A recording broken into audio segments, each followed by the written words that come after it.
Tribuners Jalan Utama Masohi berubah biru putih. Pendukung Argentina turun ke jalan Pawai Akbar.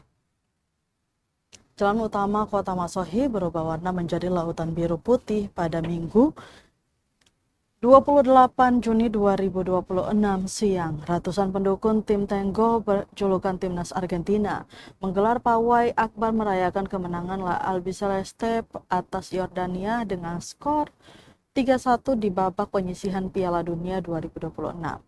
Pawai dimulai dari jalan utama di kota Masohi meliputi Jalan Abdullah Solisa, bergerak ke jalan-jalan lingkungan hingga menyusuri Jalan Patimura dan puncaknya di Tugu Pamahanunusa, Kota Masohi. Sepanjang rute, warga membentangkan bendera Argentina memakai jersey Timnas Argentina. Aksi ini dipicu kemenangan 3-1 Argentina atas Yordania oleh Messi menggema sepanjang jalan. Bagi penggemar, kemenangan menuju babak 32 besar adalah langkah pasti Timnas Argentina mencetak sejarah baru. Ribuan peserta terdiri dari berbagai usia, anak-anak, remaja, hingga orang tua ikut berarak sambil bersorak gembira.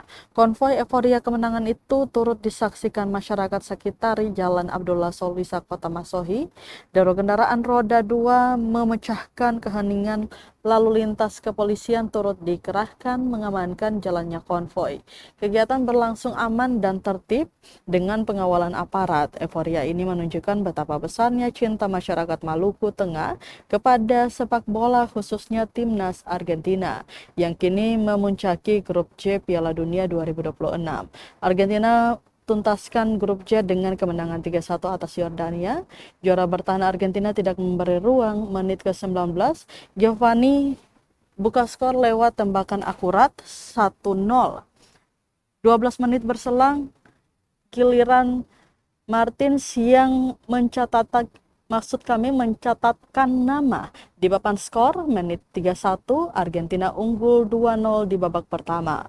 Yordania sempat memberi kejutan. Menit ke-17, M. Abu Taha mencetak gol dari titik putih membuat skor 1-2 sesaat. Tapi Argentina langsung merespons. Menit ke-80, Lionel Messi muncul sebagai pembeda. Sang kapten menceploskan gol ketiga Argentina untuk mengunci kemenangan 3-1. Kemenangan ini membuat Argentina sapu bersih 9 poin dari 3 laga grup C dan lolos ke babak 32 besar sebagai juara grup.